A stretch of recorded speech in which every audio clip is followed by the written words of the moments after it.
You are listening to Leaders and Legends, a podcast featuring some of Indiana's most fascinating men and women whose impact has shaped our state, our communities, and us. Join us as we discuss their imprint on our history. Leaders and Legends is brought to you by Veteran Strategies Incorporated, your local veteran business enterprise specializing in public relations, media relations, public outreach, crisis communications, and digital photography.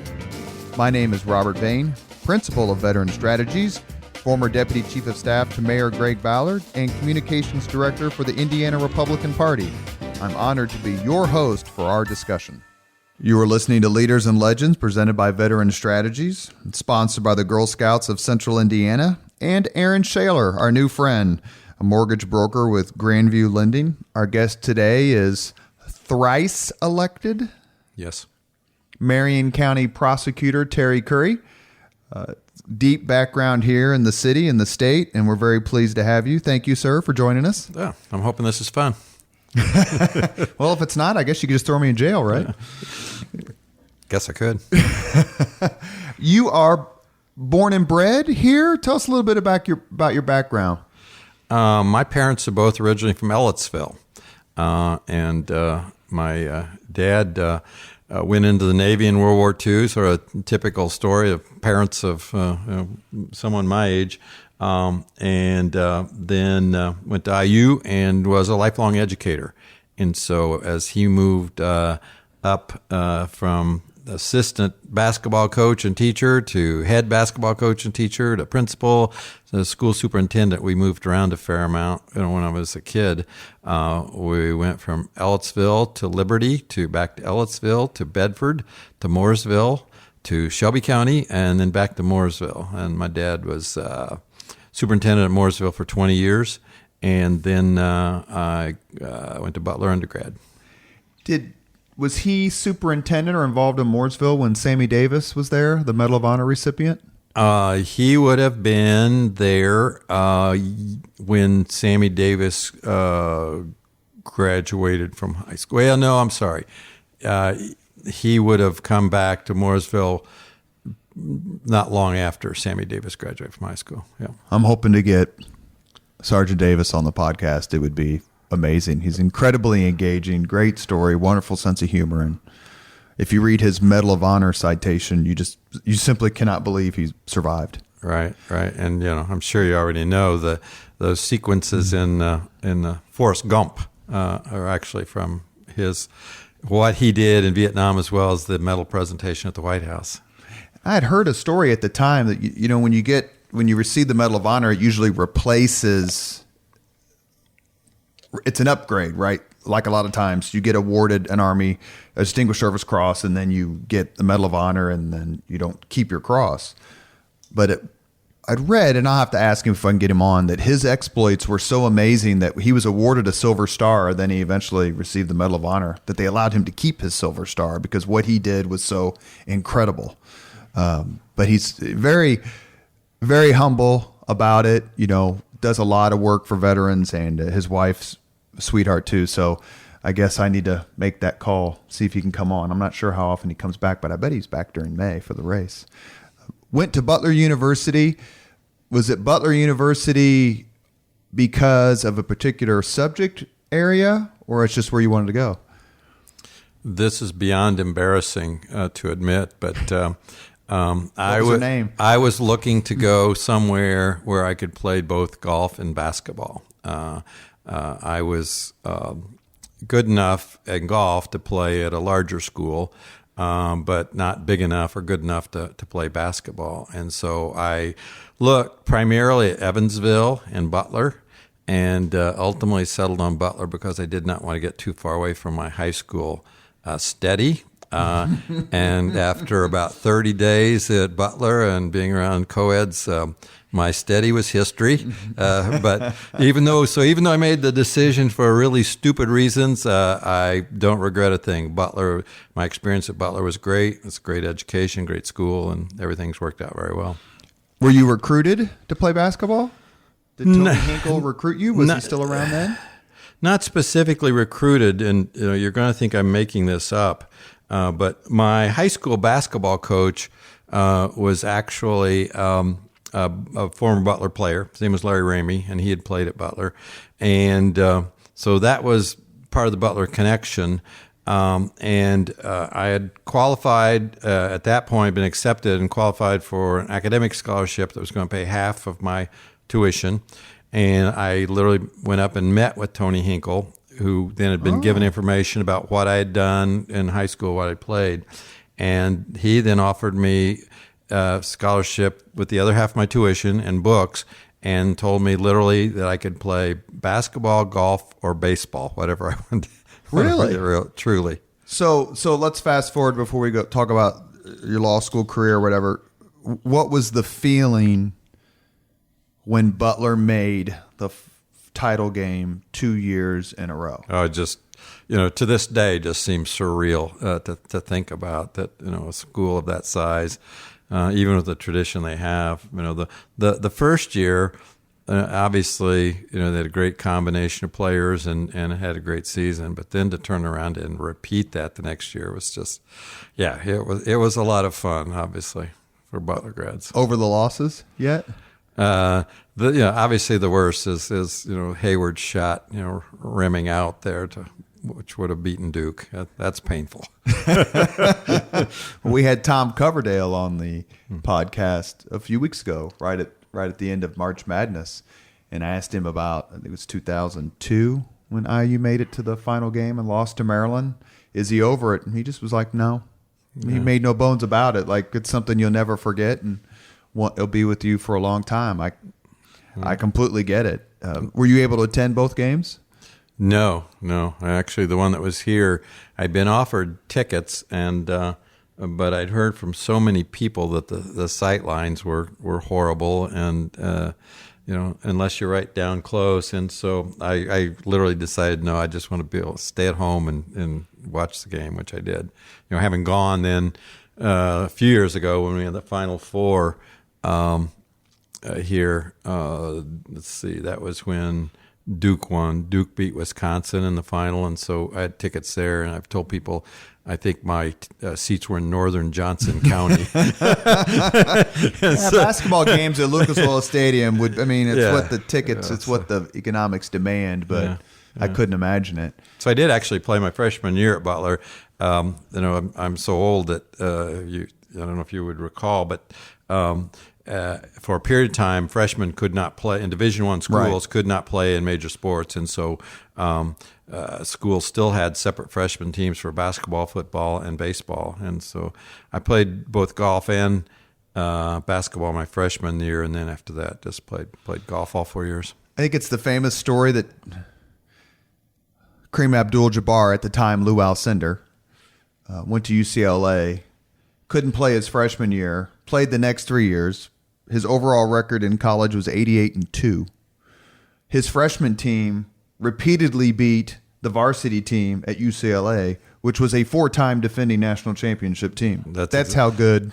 That's exactly right. And at the same time frame, George McGinnis and Steve Downing, as a freshman team at IU, beat the varsity in the preseason scrimmage also. Yeah, so it tells you how much college sports has changed from you can play 1 year and leave, or to your freshman year you couldn't play. What made you decide to go to law school? You went to IU Law School, as I recall. Is that right? And is that something that you wanted to do, be an attorney? Yeah, I had, at the time I was an undergrad at Butler. There's still a lot of schools, and particularly at Butler, referred to some majors as your pre-law major, and in reality it was political science and history. But yes, I anticipated when I went to Butler that's what I wanted to do. My senior year, however, I started working at the Indianapolis News. I was married, had gotten married, and worked at the old Indianapolis News. Then went into the Army for 2 years and came back. And worked for 2 more years at the Indianapolis News, and was not sure then whether I kind of liked journalism, and I wasn't sure, and then finally decided, that I going to law school is what I wanted to do, and unfortunately at that point, I was married, had a child. I'm not sure I could have afforded it, but for the GI Bill. And then I was able to attend law school on the GI Bill. I was going to ask you that. What made you decide to join the military? You must have joined in the early 70s, so that's before the draft was ended. Right. Did you have a high number? I had a very low number, which meant that I was going to get drafted that year. So my fourth year at Butler was 71, and so I knew that I was going to be drafted before the end of the year. Going back to my scholarships were exhausted at that point. I still needed like 6 hours to graduate after the 4 years there. And so I went ahead and did a 2-year enlistment just to get started on it, because it was inevitable that was going to happen in 1971. So I did a 2-year enlistment. Do you remember your draft number? 89.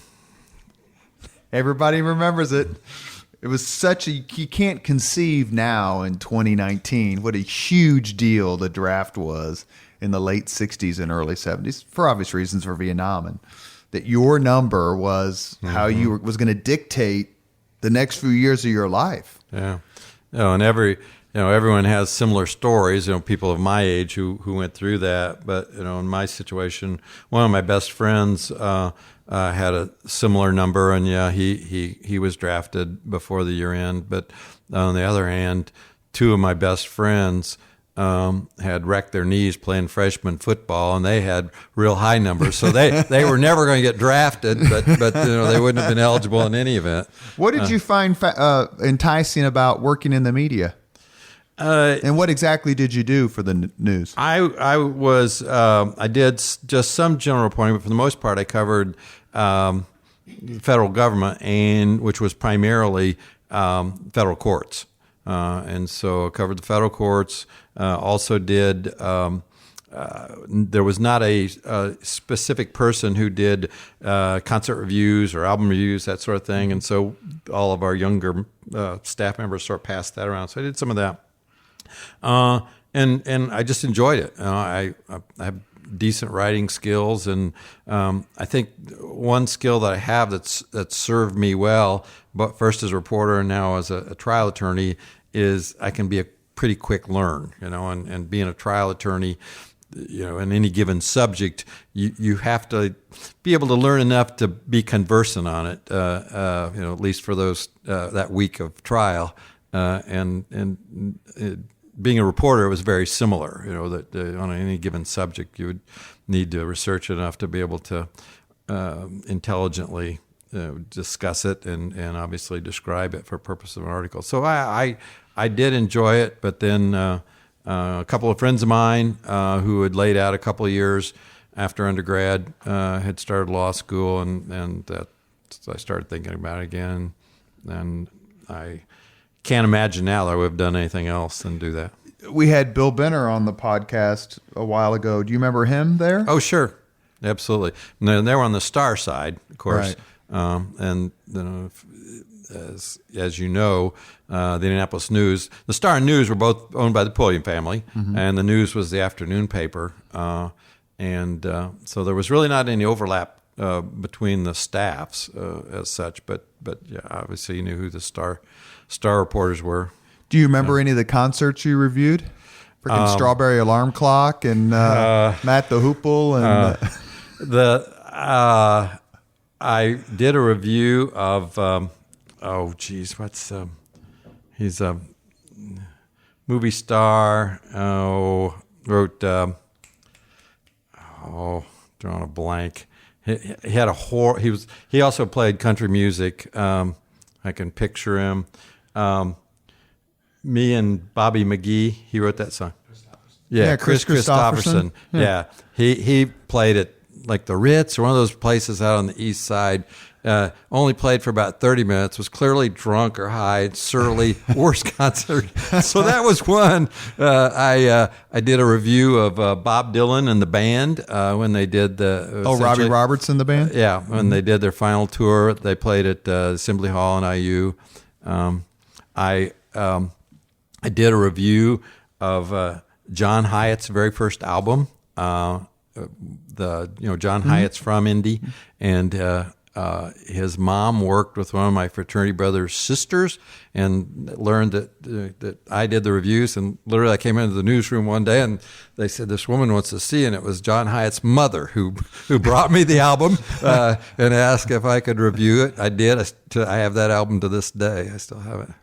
Did you hanging around the observatory? That was the name of the album. Well, we had Mark Allen on the podcast to talk about a lot of the things he reviewed, and actually Lundquist from the Star is going to come on. Excuse me, David Lindquist from the Star is going to come on and talk about a lot of the things that he did. That seems to be a pretty darn good way to make a living. Go to concerts and for free and have great seats, and all you got to do is just say, "Okay, here's what I think." Absolutely, yeah. Of course, now you seldom see that stuff in the hard copy. It's it's just online, but I still read them for sure. So you go from being a newspaper reporter, you decide to become a lawyer. Are there any other occupations that poll at 8% popularity that you'd like to share with us that you decided to take your hand at? IRS agent? Anything else? You seem to be kind of like someone who doesn't shy away from doing the tough job. Well, even once I started practicing law, once I graduated from law school, I think that some thought I couldn't hold a job. I like to think of it as new challenges, but even once I graduated, I initially worked at a firm, a small litigation boutique firm, Summer Bard here in town, and worked there for about 4 years. Literally, I had lunch one day with John Tinder, who at that time was chief deputy in Steve Goldsmith's office, and after we chit-chatted, had lunch, he called me the next day and said, "Hey, would you have any interest in coming over here and doing white-collar crime?" I was like, "Yeah, that sounds like fun." So I went over there for 3 years under Steve Goldsmith, went back to the same firm as a partner, worked there about 5 more years, hated it, and missed being at the prosecutor's office. And so I went back to the prosecutor's at the very start of Jeff Modissett's term and worked there 3 more years. Then I hung out a shingle for a period of time, and had solo practice. What drew you to being a prosecutor? And I noticed that you've got a terrific reputation in the political world as someone who plays it straight. You worked for Goldsmith, you worked for Modisette. So let's just throw politics out for a second, and we'll get to your run in 2010 when you won the first time. But is being in the prosecutor's office seen as the white hat, like you're the good guys and the other folks are quote unquote the bad guys? Is it that sort of thing, or what draws you to the office, to working with that team, doing that job, putting people in jail? I wouldn't view the description as that stark, in terms of white hats. I mean, clearly, our responsibility is to prosecute any crime that touches upon Marion County, but that doesn't mean that we resolve 30,000 criminal cases a year. That doesn't mean we're looking to put 30,000 people in prison. In any particular situation, the circumstances might dictate that we need to find a way to get that person out of the criminal justice system. And so, I guess as a general proposition, how we describe why I love doing it and why I think everyone in our office enjoys doing it is just the gratification of getting a result for people who have been victimized by a crime. Now, in some circumstances, that means someone needs to go to prison, and they need to go to prison not only as getting justice for the victimized person, but people who have demonstrated they shouldn't be living among us. But at the very other end of the spectrum,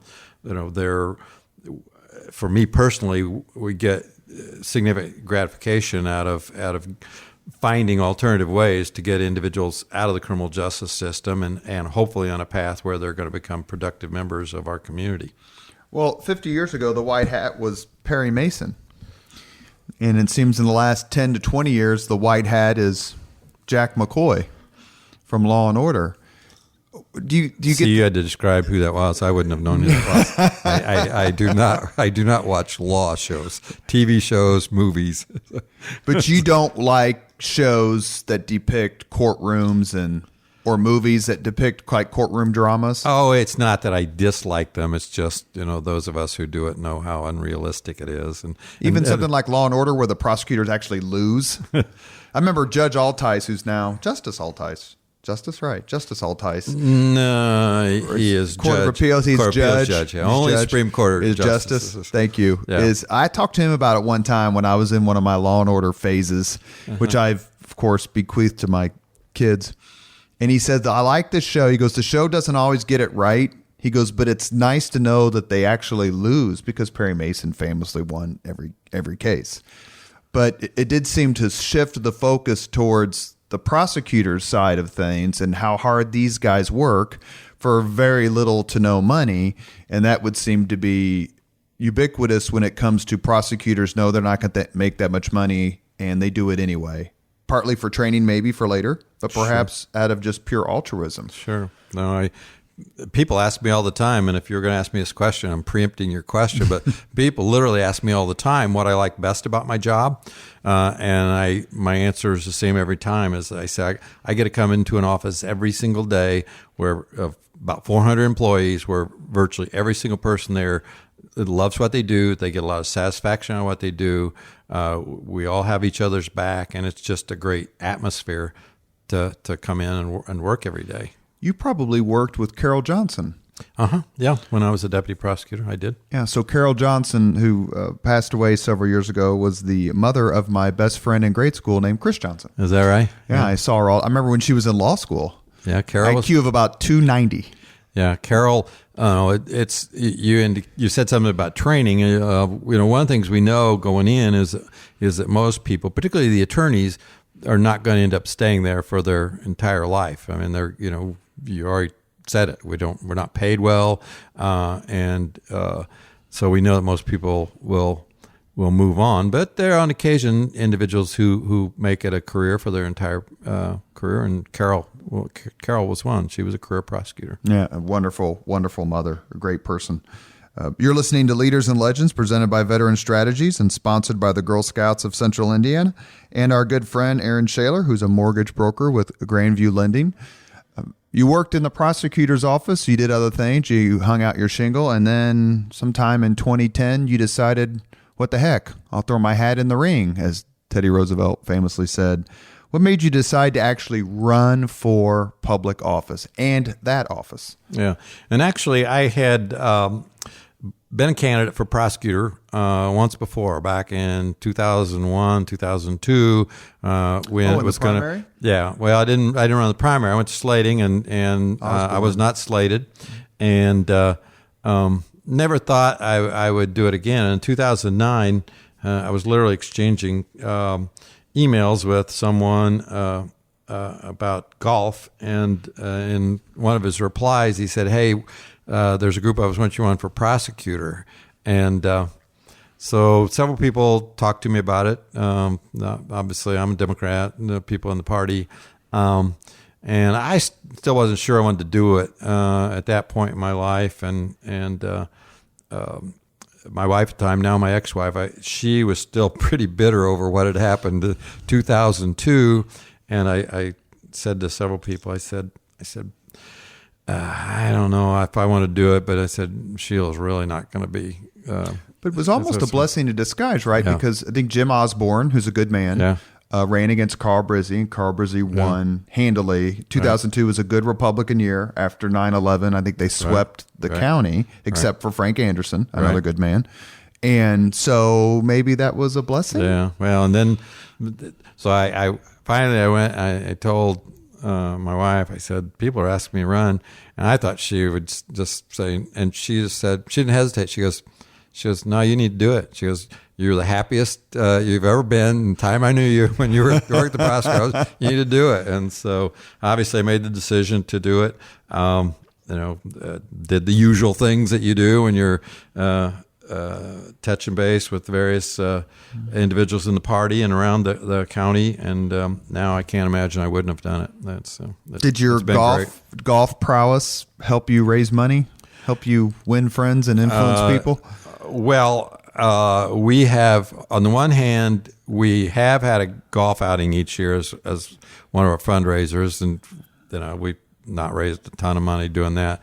But on the other hand, being Marion County Prosecutor and the 24/7 nature has not been good for my golf game. I will say that.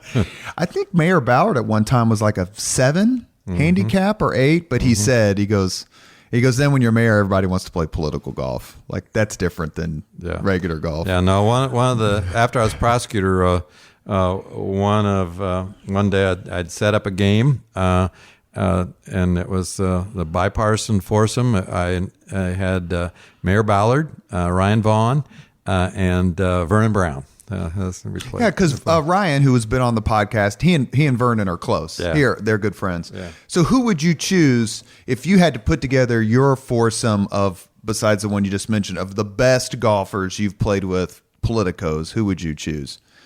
Oh, that's tough. Mayor Ballard had a good swing. The greens drove him crazy. They were really fast. So Jason Dudich, who was the former city controller, state budget director, who's now moved to UIndy. He was like a 6 or 7 handicap. He played at IU or played a lot. I honestly, I cannot think of many other public officials who are worth a darn. In fact, some are just horrible. Which I guess is a good thing. We might have a question about their commitment to their job. I remember when I started my own business in 2010, one of the people I took to lunch to ask their ask his opinion, and soon to be, whose podcast you will have heard before you hear this one, is Ed Tracy, former chairman of the Marion County Democratic Party a couple of times. And I asked him, I'm a veteran. I can start a veteran business. I think there's some advantages. What are your thoughts? All it did was cost me lunch at the Golden Ace. And I told him, I said, one of the things I worry about is I don't drink alcohol and I don't play golf. And I worry about that, losing that networking edge. And Ed's reply was very interesting. He goes, Robert, golf is a waste of time. I go, but you don't get business through golf? He goes, no, you work while others play golf. He goes, that's not a hindrance. It's actually a help. Completely opposite of what I thought he was going to say. Because, he's political and has done the rounds all those years, no pun intended. And it does seem to be a uniting game. You mentioned the bipartisanness. How does someone navigate the political waters these days, especially in an office where there's so much scrutiny and so much opportunity for people to point their finger and say, that Curry, he's just playing politics? I clearly my answer would not be applicable to, say, our first run. But I actually heard Bart Peterson say this at one time, which is ironic because obviously he ultimately lost an election. But he said, the best reelection strategy is to govern well. And so, for me, I've always felt that if we just do our job, now obviously it has to get communicated to the public in some manner that we're doing our job. But if we just do our job and focus on our job, then the political stuff, the election, will take care of itself. And I feel like that's what we've done, and obviously the demographics of the county is a benefit. But on the other hand, I do feel that we just get positive feedback all the time from the public. And the other part of it is, our office is is out in the community. I'm out in the community constantly. Our community prosecution division's out, and so there's a face of the office that's out in the community all of the time. And I get feedback about that Drew Wignall out in Northwest has been great helping us address problem such and such in our neighborhood. And so all of that stuff is, number one, stuff we should be doing if we're going to do our job. But the secondary aspect of that, or residual benefit of that, is that for reelection, we've done our job, and people perceive we've done our job. Is it? I would say, along with the sheriff and the mayor, the highest profile jobs in Marion County. But you also have to work with the state. You also have to work with the feds. Is it hard to maintain a balance and not? And this isn't about personalities per se, because there's good people in all these offices or hold these positions. But in a sense, does it stuff become territorial, or is it more like, Terry, I'm happy if you handle that, or we're happy to throw this to the feds, that sort of thing, because they're high profile and kind of high risk, high reward positions. Mm-hmm.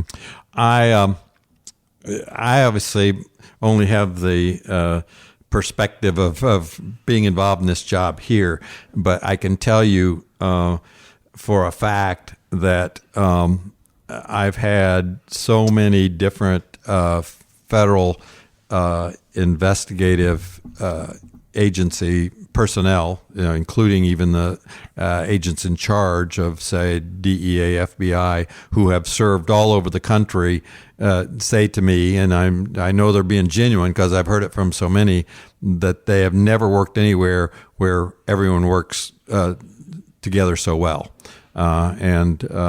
We are in constant communication among all of those agencies, starting with the fact that our office actually serves 30-some police agencies just here in Marion County. Yeah, because there's drug task force. Most people don't realize it. Yeah. Well, I'm talking about Southport, Beach Grove. Every college has a police department, and then IPS. and then with the federal agencies, I mean, we are truly. It's not just a cliche. We're truly all on the same page, and so it's a great way to approach. And do your ties here help? I mean, I'm gonna make a guess here. Correct if I'm wrong, but I would imagine you've known Marion County Sheriff and future podcast guest Kerry Forstall for I mean, you had to have known him for a long time. Yeah, absolutely. In many ways, and Mayor Hogsett, you've probably known him for a while. Yeah. I mean, all that has to help. I say all the time, I've known Joe since he used to be fun. Mayor, we'd love to have you on. That wasn't me. No, I've told him that. I'm not sure he disagrees with me. Well, he's got a big job. The mayor of 1 million people is a big job. He has a big job. Is it the mayors are kind of, there's a club. There's one of the best books I've ever read and would recommend to anyone who likes history and likes American or modern American presidential history. It's a book called The President's Club. And I think it's Nancy Gibbs maybe and Michael Duffy, but it's a book about how ex-presidents got along with their successors. Terrific stories. 90% of the time they get along great. The frostiest relationship actually was between Truman and Eisenhower, which lasted really kind of until Kennedy's funeral in 1963, and they reconciled. But anyway, mayors kind of famously have a club, Greg Ballard and Bart Peterson and Lugar and Hogsett. Do prosecutors do the same thing? Do you ever ring up Scott Newman or Steve Goldsmith and just kind of say, hey, or have lunch with Modisette? Does that kind of exist at all? No, not really. Scott, who I admire a lot, obviously he's had health issues since he served as prosecutor. Steve Goldsmith, actually out of the blue, it's probably been 3 years ago now, his assistant contacted me and said he was going to be in town and just wanted to come by and say hello. And he came and we just chit-chatted on a Friday morning for about 2 hours. Is that weird? Your former boss, and now you're sitting in his seat, literally? Not really. Modisette moved to California, so he's not even around here at this point. But so no, not really. I mean, what happens more is, I suppose just like any profession where people work together, is I'm still in touch with lots of attorneys here in town who were deputy prosecutors. When I was a deputy prosecutor, back when we all had hair and were younger, and so clearly, that group. You develop a real bond, working in our office. There's no question. What's it like going from working for the man to being the man? What's the difference? Do you have more sympathy? Do you have more empathy? Do you have more understanding of what your $45,000 a year sex crimes prosecutor has to deal with? Yeah, I think that's accurate. I mean, I think that's fair. And one of the things that we've tried to do from day one is to make sure, an office of 400 people that no one thinks that they're being neglected. Our child support division, which I'm not criticizing any of my predecessors. I think they were always treated like the bastard stepchild, if I can say that on your podcast. You can. Over the years. And they do. But that's real money for real people. They who do are very, very on that. important. When we have 50,000 open child support files, we collect $100 million a year in child support for custodial parents. It's significant work, and so. I think one thing, when you're a deputy, you're in your little, silo. In my case, I was doing white collar crime and some street crime cases. But I guess as the prosecutor, as I should, I've got the big picture, of our office and what makes it work. I mean, it's significant as we have this conversation. This is Administrative Professionals Week right now, and so I think in one way, that I'm conscious of the fact that when we're trying to get our employees paid appropriately, we're not only talking about our attorneys right out of law school. It's people are coming in as our paralegals, our victim advocates, and the work they do is just as significant as everyone else in the office.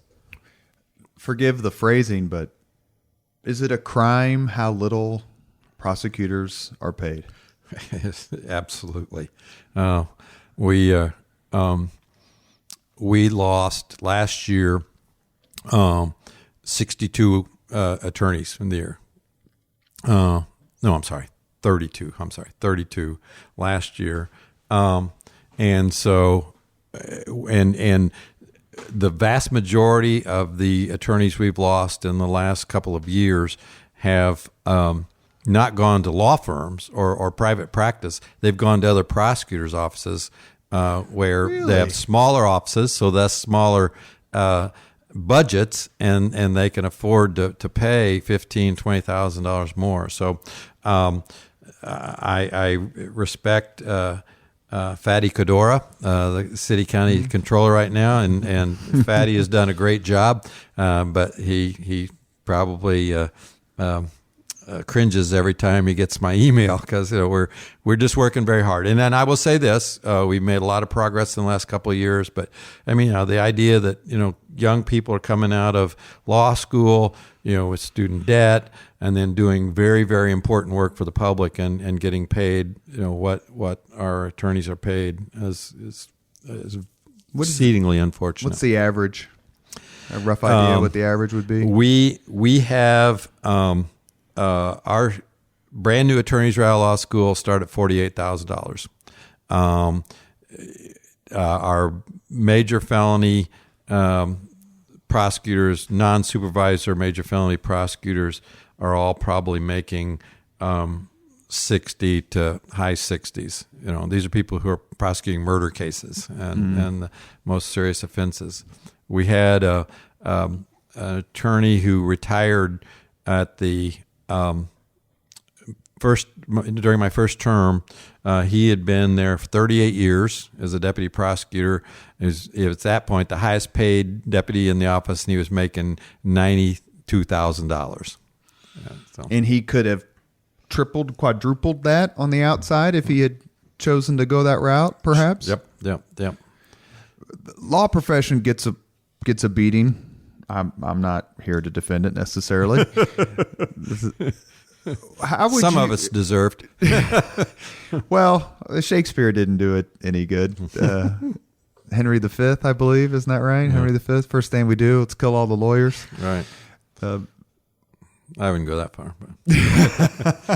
What is it about the legal profession, if you could wave a magic wand, that you would change, reform, make better? Or is it just like, this is the hazard of what we do for a living? Oh, I think, most people would say that if we could have a more civil approach to the practice, and I'm not obviously describing all attorneys, but I think it is by definition an adversarial process. If you are a trial attorney, sure, and that's been my life. Sure, I've never been tax attorney or probate attorney, which is the different areas of practice. But those involved in a litigation, or whether it's on the civil side or criminal, I think we've just lost some level of civility. And marrying society as a whole? I'm sorry, I don't understand your question. In other words, people say that civility in society as a whole has diminished. Yeah, and I don't know if it's exactly the same, but in the practice, we need to be able to be objective, about our cause, whether that's prosecuting a case or whether you're, filing a civil case. We need to be objective about it and realize that the person on the other side is not your enemy, and clearly there's so many examples of those who, we have the ability to try a case against each other and then, at the end of the day, drink a beer and be friends. Jimmy Voiles is the best example that comes to mind. And I just feel that, and it's not just me. I know many have that same feeling that it's sort of win at any cost. And so if I could fix one thing, it would just, we all could be thoroughly professional and civil in approaching our jobs. What's it like as a trial attorney at the prosecutor's office to win, to turn around and look at the family of a victim and know that you've helped bring a sense of closure or justice? And then what's it like to turn around and look them in the eye after you lose? Yeah. I guarantee you that every single major felony deputy prosecutor would tell you that if you've won a horrible sex crimes case or a homicide, just to get that hug that you get from the victim or the victim's family, it sounds corny, but that's what makes it worthwhile. And for me, it's interesting too that it's sort of an unspoken understanding in the office that's why we do this work, but we don't go around wearing it on our sleeve. No one goes around talking to each other within the office about that. But in this context, I can describe it for you. I guarantee you that's what every single deputy prosecutor would say. And then sometimes first of all, if you're going to be a trial attorney, you're going to lose cases. That's a given. There are going to come circumstances where you lose a case. How do you get over it? I just can't understand how you could get over it. And it is difficult. And there are occasions when that the victim might have hard feelings, but I think for the most part they see how hard we work. They see how much we put into it, and they appreciate, even though they're horribly disappointed, they appreciate that we've made the effort. But I tried, when I was a deputy prosecutor, I tried a 9-week securities fraud trial. The jury was out 4 days, and eventually came back with not guilty after 4 days. Oh yeah, I wanted to slip my wrist at that point. When was the last time you were in the elevator, on the treadmill, driving a car, and a case you lost just flashed in your mind, and you're like, man, I should have won that, or God, I can't believe I lost that? You don't have to say the case, obviously, but is that something that happens? Oh, yeah, you think about it. Yeah, no question. A friend of mine was murdered in 1997, I believe. His name's Jeff Fosnot, best basketball player he ever would have met. He was killed at a bar in John Wayne's. named John Wayne's in Southport. And it's the only time I was ever in the courtroom for something like that. And actually, his parents let me live in their basement for 2 months before I went in the military, December, January, 1986, 1987. And he's one of my very best friends, and it's a loss we all still feel to this day. His birthday was just in early April. But to see the look on their faces that the man who killed their son was just going to walk away a free man, it was devastating. And I'm related to it through friendship. Mm-hmm. But if that was my job, is to put that man in jail, and I didn't do it, it just makes me respect the profession of prosecuting, if that's the right term, even more, because you are so invested. The famous, and wouldn't ever ask you about the trial, that would be unfair, but the famous or infamous heart-wrenching video of Goldman's sister and father after the OJ verdict, where you just watch that family just be devastated. Does that drive you to stay in the game, or does sometimes it just makes it too painful to be in the game? And I use game colloquially, of course. Right. No, I think, if you as you go into this, you have to go in with the realization that could be a result. If you're going, like I said, if you're going to be a trial attorney, you have to understand that you're going to occasionally lose a case. And that all you can do is the best you can do and put everything into it. I mean, one thing that I wish the public understood is the challenges we face, to prosecute cases, with just witnesses recanting on us, witnesses, dodging us. That it is a challenge, and I'm incredibly proud of our office and the success we have, given the challenges that we do face every single week. But again, what makes it worthwhile is the successes that you do have. And for me, even though at this point, I wish I had more time. I tried one case the first term. I tried one case the second term.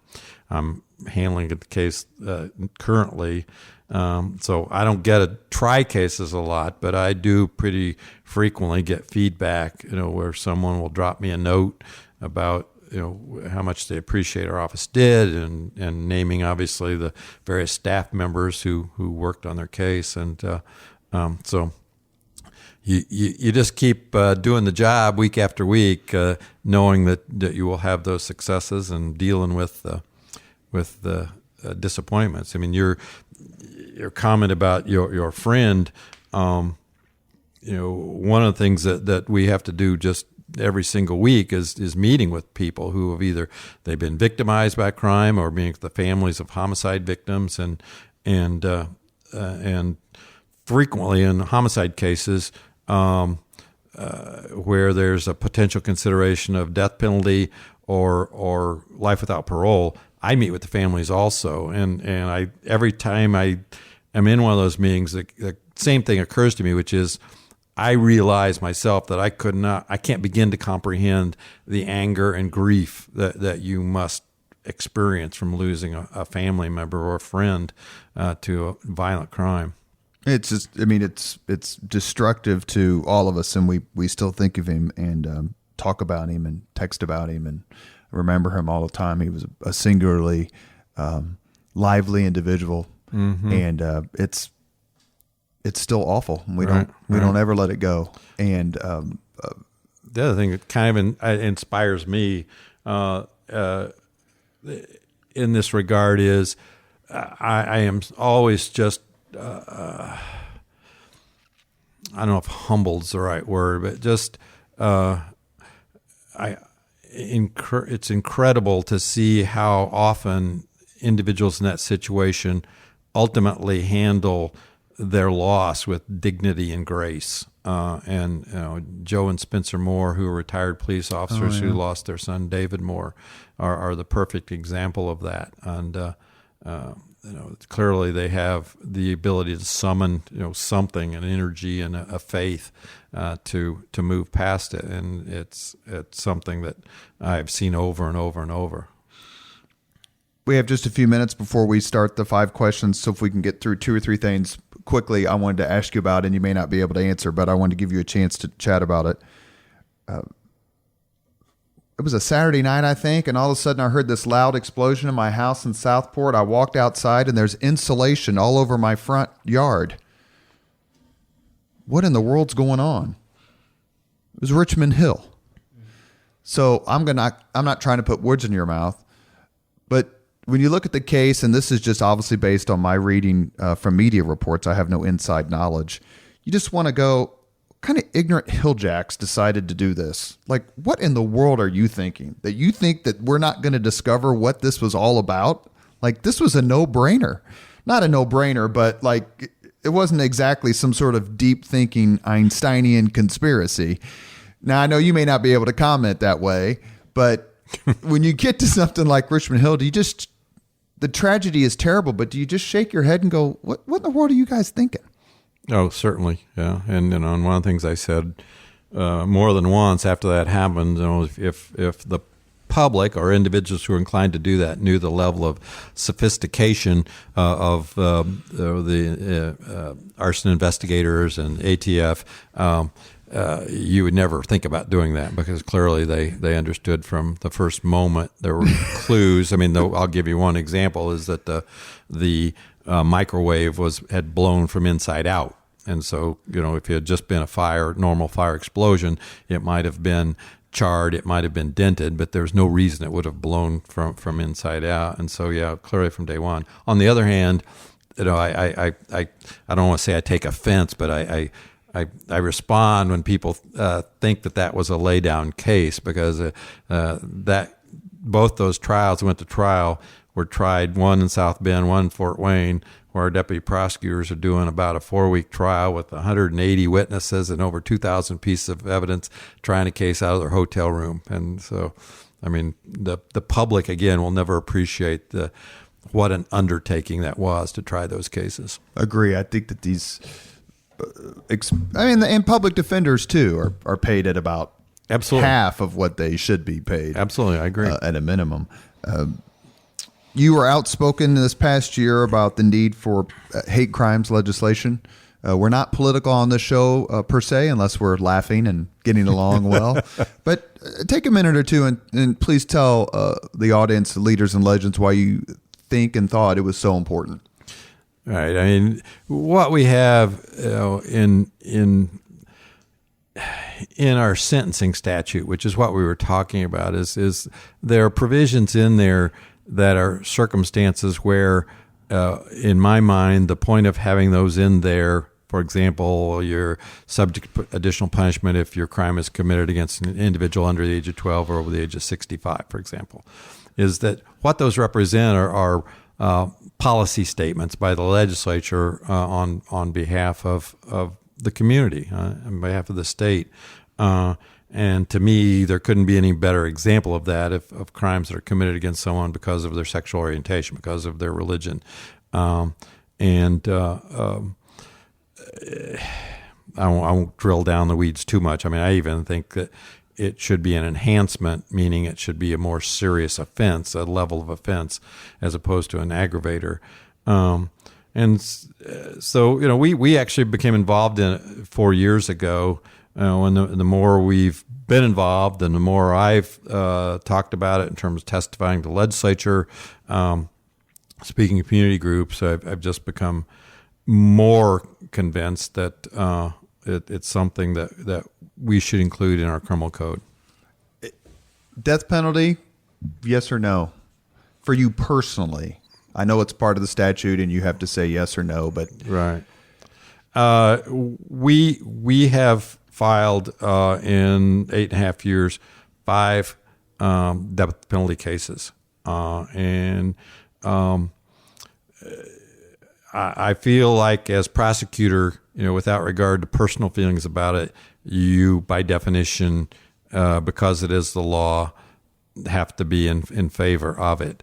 The one thing that we do and we take very seriously is we established a process in the office how we evaluate those cases, and the fundamental point is that decision has to be a very deliberative process. And what we want, in particular, the family to understand when they come in and they are angry and grieving is how protracted that process will be. So in 4 of those cases, we've resolved 4 of them by an agreement and a plea to life without parole.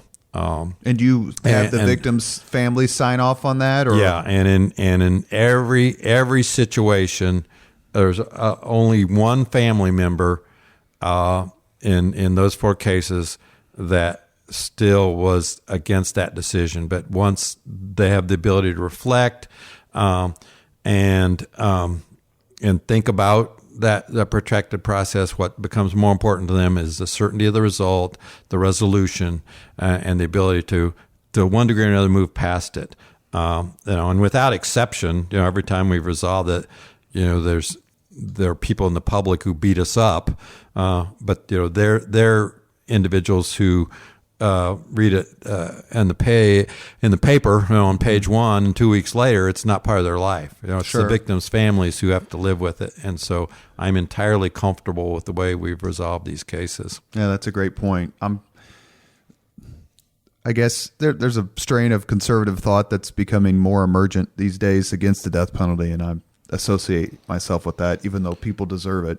I'm against it, even though people deserve it, because of the finality of the death penalty. The very attractiveness of it is what renders it irreversible. Do I think Stephen Judy deserved the death penalty for what he did to that mother and those kids? Absolutely. I mean, Tex Watson and Sharon Tate, the list goes on and on. Smith and Resinover for what they did to Jack Warburg, absolutely. Right. But is it difficult to make that call? Because I'm assuming it's a prosecutor, not a prosecutor's office call, but a Marion County prosecutor, Terry Curry call to say, yes, we will pursue it. No, we will not. Yes. I mean, you're right. And what we do in our process is we have a committee and we obviously talk about it and get input. And ultimately, yes, it's my decision. And I hope it's obvious that is not an easy decision. Absolutely.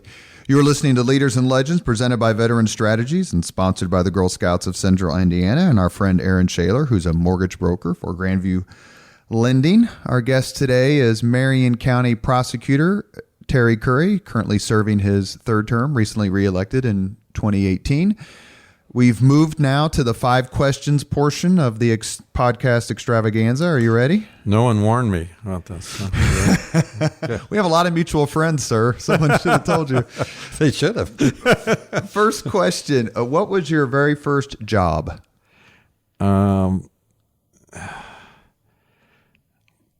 Paying job? Yes, sir. Mowing grass at the Triton schools. Triton Central Schools in the Hancock County? No, Triton in Shelby County. Shelby County. Yes. My dad was superintendent. I knew someone. That's how I got the job. That's funny. First paying job. I forgot my second question. Now I'm laughing. What was your first concert? It was at Clues. It was the Love and Spoonful and the Association. That's 68, 69? I was senior in high school and took the steady that I abandoned. Let's go to Clues Hall, honey, where I'm going to attend school and abandon you in a year. What if you could recommend any book to and the someone? Association were the headliners, by the way. Over Love and Spoonful? Yeah, if you can imagine that. I can't in hindsight, but yeah, that's true. That's true. If you could recommend any book to someone to read, which book would you recommend? Because it's well written, because of its impact. You don't want me to say this. Sure. Audacity of Hope. No, we're a friendly show. Yeah. We're happy people here on Leaders and Legends. Why? Because of his message? We're obviously talking about a book by former President Barack Obama. Yeah, just it to me, it indicated a different direction, in the way we were going to approach, and I think to a certain extent that's what happened. Not entirely, and So you remain a fan? I am a fan, big fan, most definitely. Were you? Did you endorse him over Hillary Clinton? I guess in '08 you weren't in office yet. No, I wasn't in office. Yeah. But you were part of it. Because there was a little bit of a divide in the state among Democrats. And I'm not sure anyone seeks my endorsement for president. We got 20 candidates yet, and I haven't gotten a call from one of them Mayor yet. Pete, I got Terry Curry's number. Yeah. I actually ran the Mayor Pete in 2010. That was when he ran for treasurer. Oh, yeah, that's right. That's when I met him. And when at the time, obviously, without regard to people's politics, I had the same reaction. It's like, God, this guy's bright and just real unassuming, just think about that before we get to the last two questions. We'll say this very quickly. 2010, he runs for treasurer against Richard Murdoch. Mm-hmm. Great Republican year. Murdoch wins by 15, 20 points over Pete Buttigieg. 2012, Murdoch is 15 minutes away from being a United States Senator, to quote Mike McDaniel. Now, Murdoch's out of politics. Pete becomes Mayor Pete. He's running for president, riding one of the most positive media waves we've probably seen since Barack Obama in 2008. That's fair. That's an interesting... Anyone who thinks there are permanent trends in politics or permanent popularity among politicians is ignorant of history, A, and is whistling past the graveyard, B. Fourth question. If you could witness any event in history, which would you choose? Be there as it happens. I don't know, just randomly off the top of my head, Gettysburg Address. Which was widely panned at the time. You Lincoln aficionado, are you? No, not necessarily. But my wife and I are both just complete nerds about historical stuff, and so go to Boston and walk the Patriot Trail and read every single word of the plaques. Just all of that would have been. Then you'll love fascinating to me to witness, to be witness to. You'll love our podcast coming up with Peter Carmichael, who is a graduate of Pike, went to IPUI, got his PhD from Penn State, but is currently the head of the Civil War Institute at Gettysburg College. And it was a fascinating discussion. I think it's a 4-hour podcast. I just wouldn't stop. And a good friend of mine, so I couldn't stop asking him questions. Last question. If you could have dinner with anyone currently living, whom would you choose? Barack Obama. And Michelle. Sense. And Michelle. There's a couple. Fair. There's a couple. Yeah. They're engaging. Yeah. And anyone who says there isn't has got a bias I can't understand. I mean, I didn't vote for him, but it's clear that he's a fun, engaging, delightful personality, and wins hands down the person you want to have the beer with. Yeah, no, a trait that I admire in anyone is self-assuming, self-deprecating sense of humor, and that's kind of like one of the reasons why Pete Buttigieg is I like Mayor Pete, but I just love the way Barack Obama and Michelle conducted themselves and continue to do so. It's funny for a different president, for a different reason, if you look at some of the White House correspondent dinners where George W. Bush gets up there and makes fun of himself mercilessly. I love that. He seemed to have fun with the fact that no one thought he was articulate and did various other things. It's very kind of you to come on. I know you're very, very busy. That was fun. We are grateful for your service as Marion County Prosecutor. You've conducted yourself with class and professionalism. You have a terrific staff of very dedicated professionals whose contribution to our society every single day is severely underrated, and we appreciate it that you would come on. Thank you, thanks. Prosecutor I appreciate Curry. that, and thank you for recognizing the 400 women and men who work hard every day in our office. Thank you. Yep. Thank you very much for listening to Leaders and Legends, brought to you by Veteran Strategies Incorporated. If you want to contact us about this program or our menu of public relations services, please send us an email at robert@veteranstrategies.com. That's robert@veteranstrategies.com.